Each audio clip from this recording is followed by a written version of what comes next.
And here are the benefits of quinoa.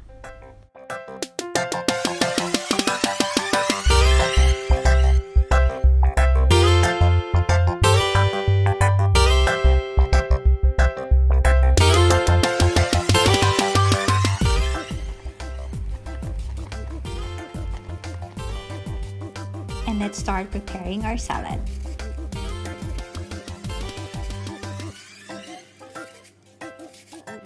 You can either use green apple or red apple for your quinoa salad.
And now I'm preparing the salmon.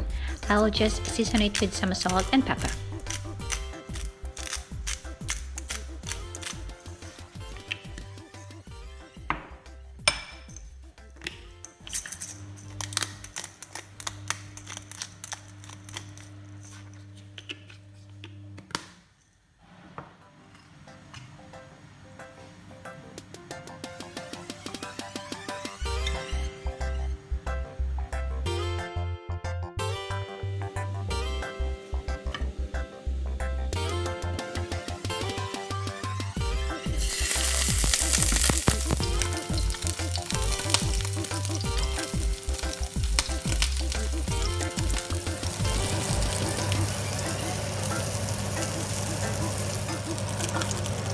Okay guys, so our salmon is ready now. I will just do the plating and I will show you the